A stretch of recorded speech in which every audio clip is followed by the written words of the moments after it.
Thank you and good morning. My name is Caleb Isram. I'm Ben McElwain. I'm Tori Fleming. And I'm Annie Red. And we are Honest Telecommunications. Today we'll be introducing you all to 4 companies: Orange, Deutsche Telekom, AT&T, and Verizon, and the industry that they're involved in called the wireless telecommunications industry. So I have a quick question just introducing you all. How many of you, and there's a reason why I'm grouping the companies, how many of you have Orange or Deutsche Telekom? Deutsche Telekom includes T-Mobile. Yes. Now, how many of you have AT&T and Verizon? Okay, that will basically be a segue throughout the entire presentation.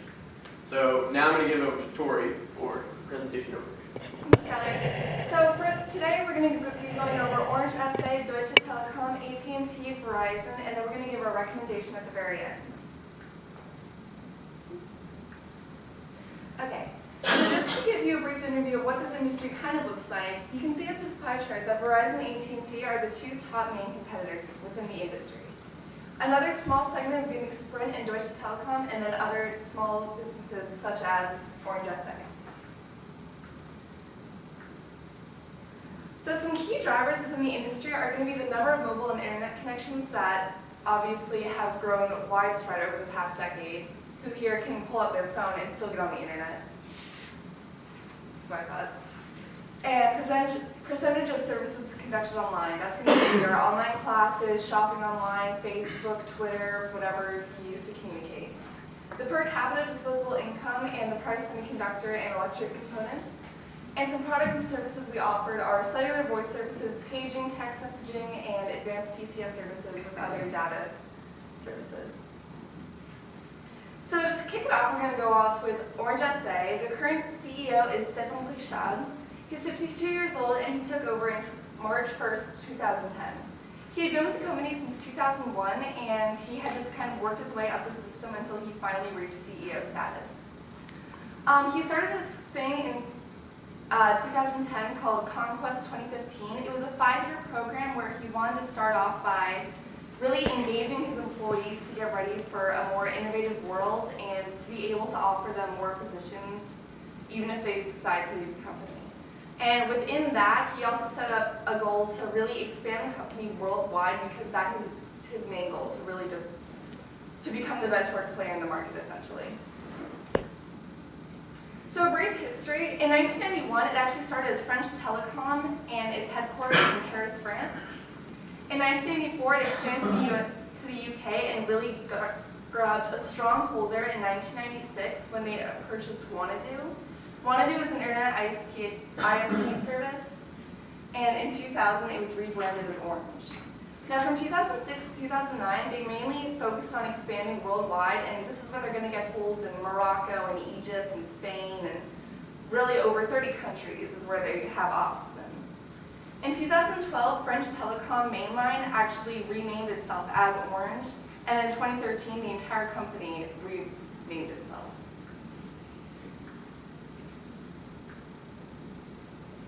So a brief market analysis. Orange's industry revenues are going to be between 63.15 in 2009 and 58.15 million in 2013. Its main competitors are going to be AT&T, Sprint, and Deutsche Telekom, and the expected growth over the next year is 5.64% within the industry. So looking at their revenue and net income, you can kind of see a slight decrease in the revenue and a decrease in net income. They mainly stay the same, and that's going to be the main decrease is going to be explained later on. So their PE ratio is a little below the S&P 500, and that's because in 2009 through 2012, or I guess up until 2012, a lot of people were dropping their shares within the company because of the kind of takeover that Orange was doing with French Telecom. A lot of people didn't believe that they had a strong hold with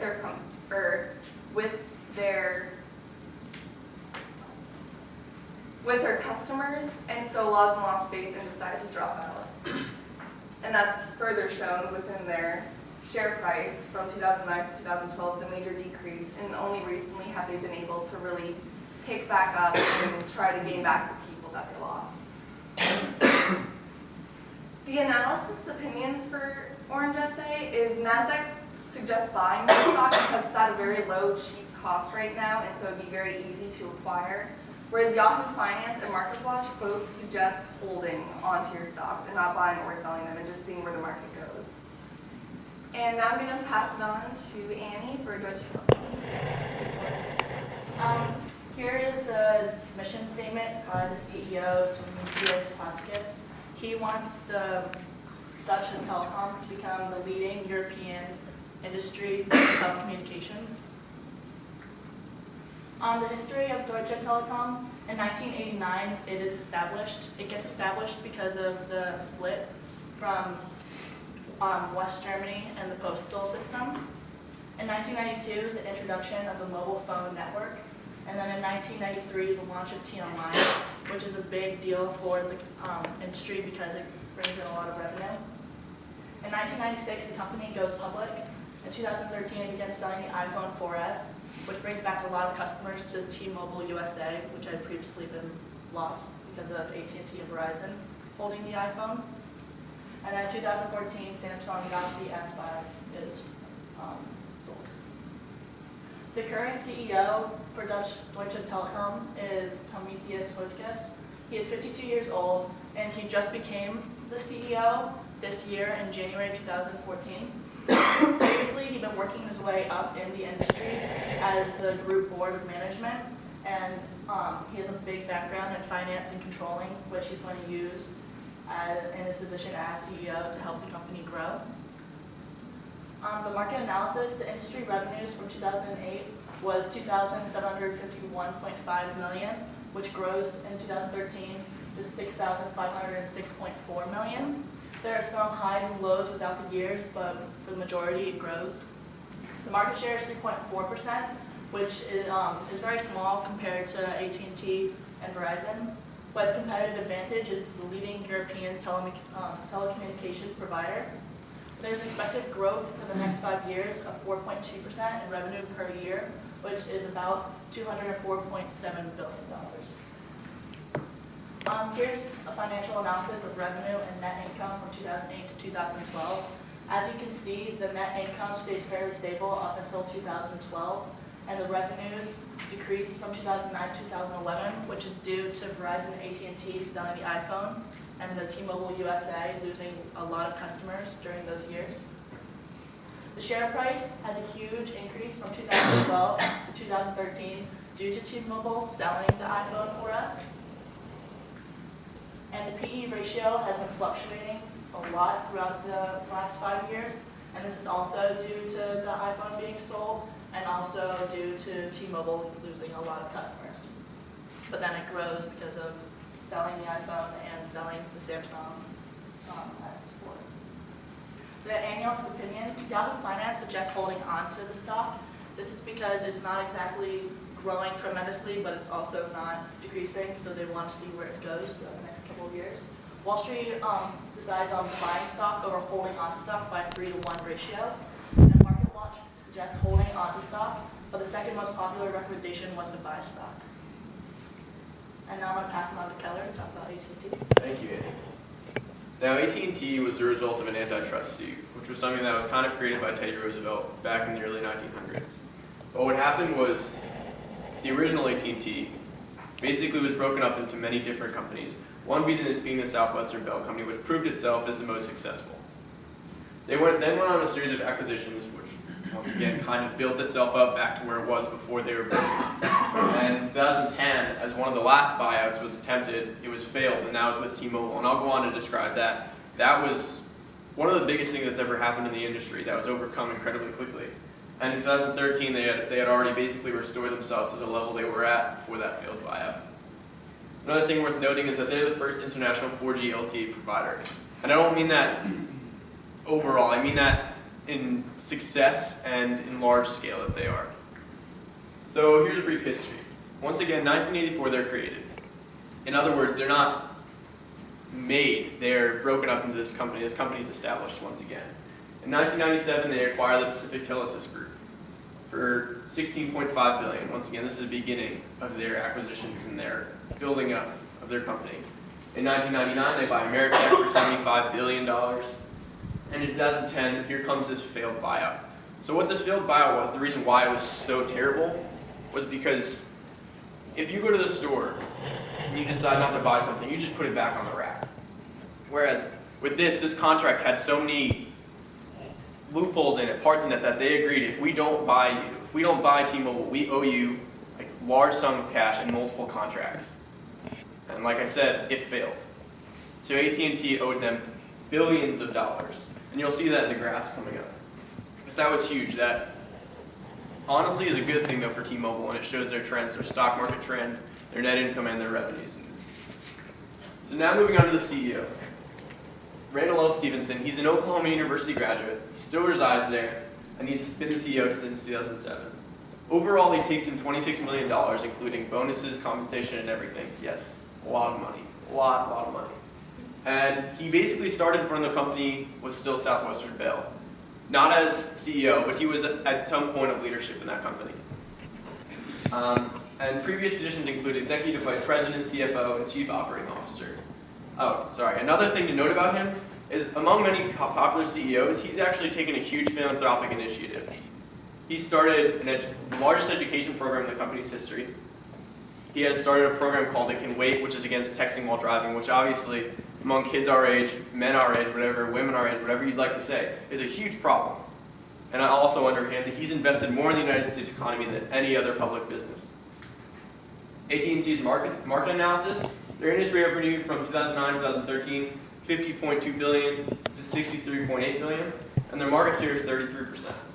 Competitors include Verizon, Sprint, Deutsche Telekom, and that's pretty much the main competitors, while there are many others.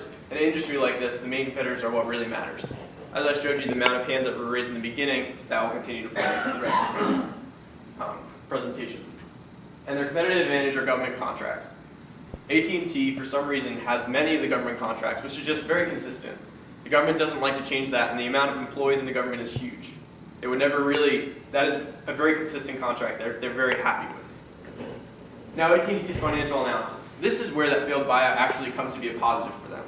You see that even through the years, their revenues consistently increase. While their net income incredibly dipped in 2010, look where it comes back to in 2013.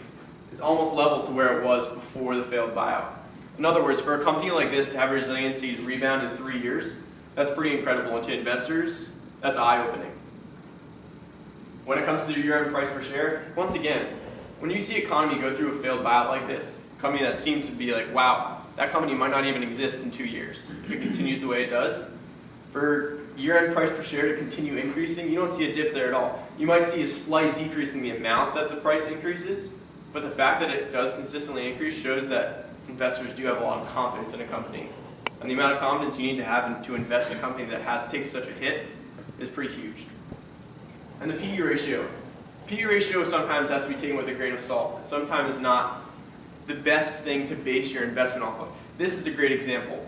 As you can see, it's been very consistent in 2009, 2010, and 2013. But in the middle, you see that people are pretty much banking on a huge rise.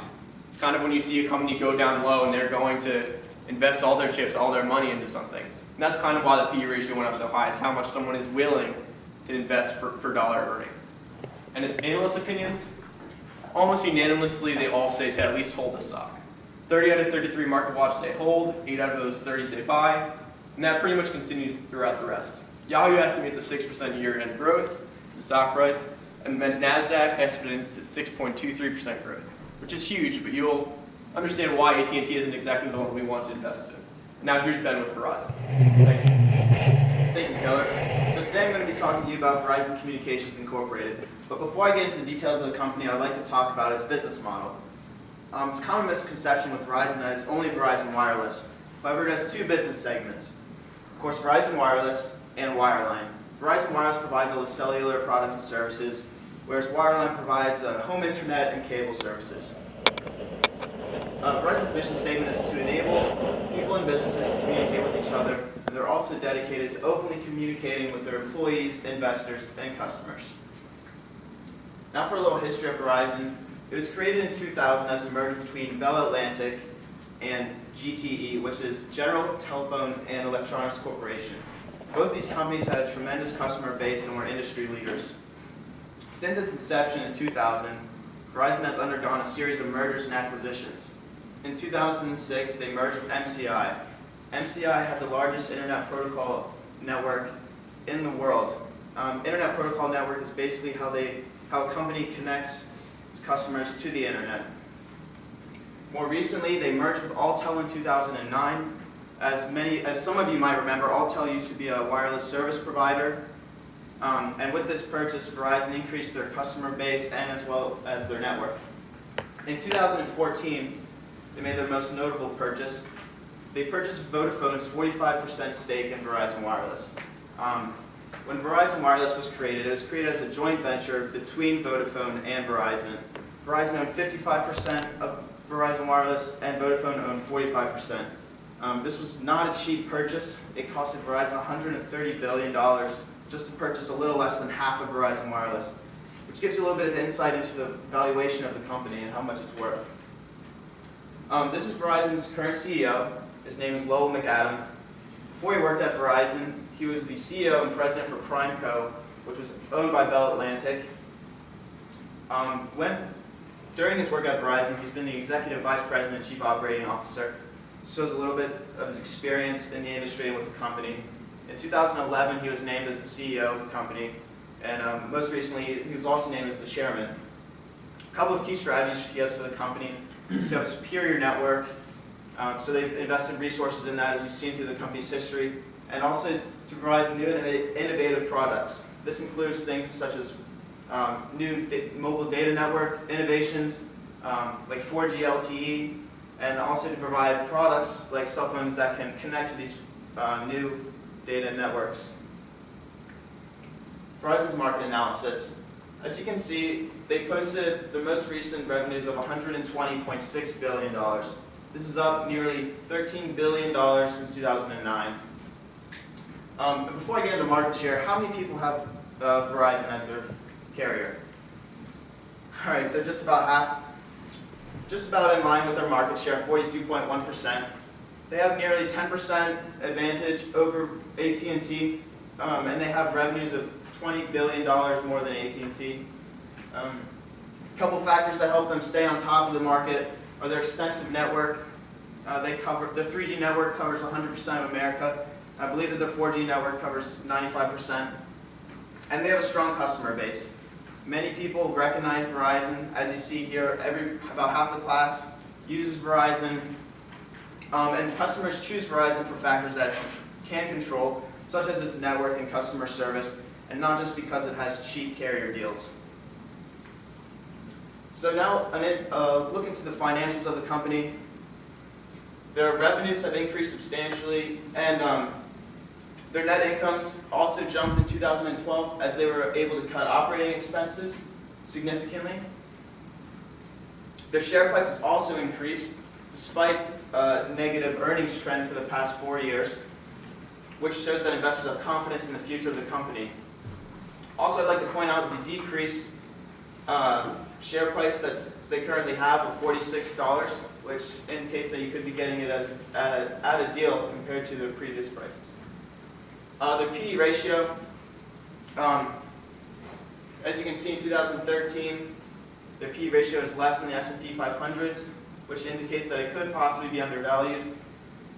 In 2013, they had a very large PE, 2012, excuse me, they had a very large PE ratio, which is due to their decreased earnings. Analysts seem to rate it very favorably. The Street rates it as buy, and they also give it a B rating on an A to F scale. They believe you can see 10% or more growth in the next year. S&P Capital IQ ranks Verizon as a 3-star stock, also assigned it a hold rating, and project only a $51 12-month price target. The Wall Street recommendations give it a 4.3 out of 5-star rating, with 5 being a buy, 1 being a sell. They project 12.1% 5-year growth forecast and an 11.3 forward PE ratio, which could indicate strong earnings.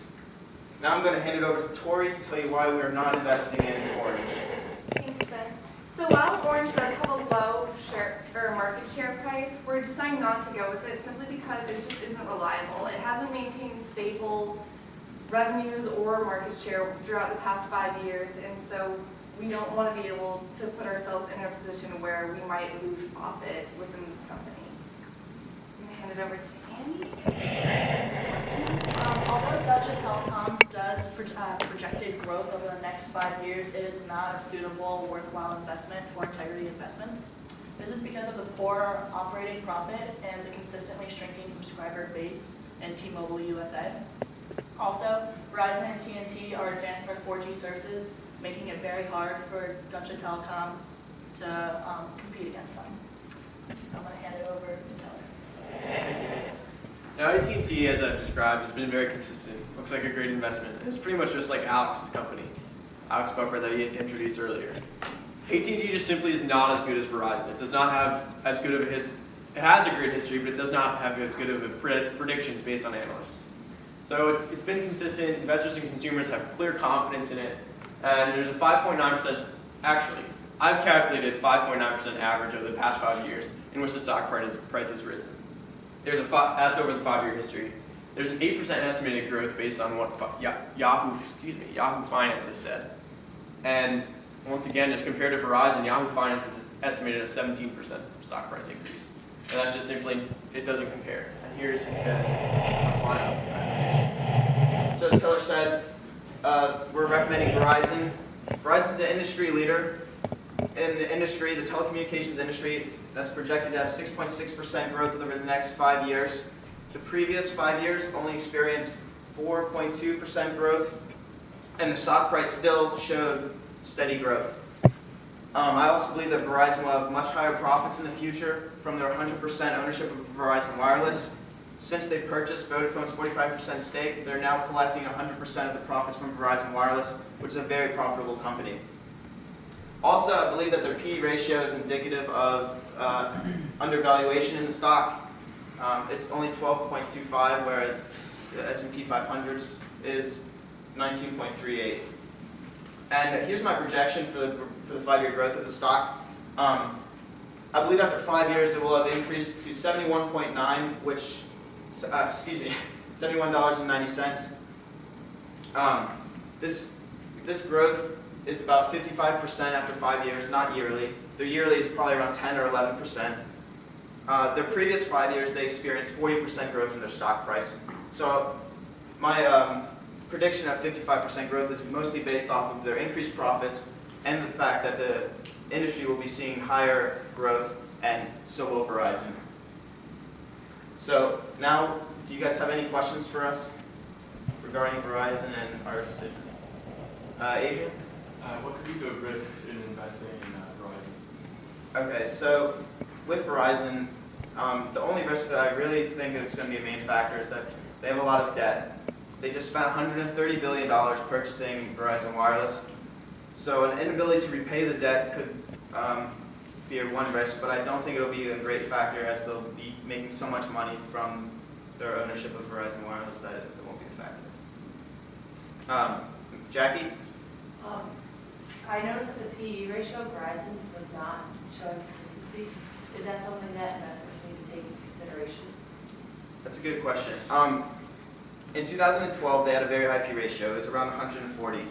This was mostly due to their decreased earnings because they were having difficulty managing their operating expenses. But in 2013, they managed those operating expenses and significantly increased their net income, which therefore then decreased the PE ratio. So I don't believe the high PE ratio is much of a factor.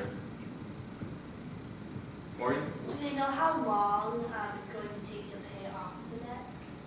No, it's on the records. They have it as long-term debt, so probably more than a year at least in accounting terms. Also, to add to that, although AT&T sit as a fraction of what Verizon has, it's still relatively high, and that specific debt will be paid off, but the amount will decrease also, but never will be completely relinquished. They will always have a large amount of debt when looked at by the human eye. To give you an idea, Verizon has, right now, in 2013, they recorded $90 billion worth of debt. Yeah. I believe AT&T's is around $40 billion. So the companies in the industry, it's a trend that they have a lot of debt as they're investing in their network and whatnot. I think that concludes our time. Thank you. Thank you.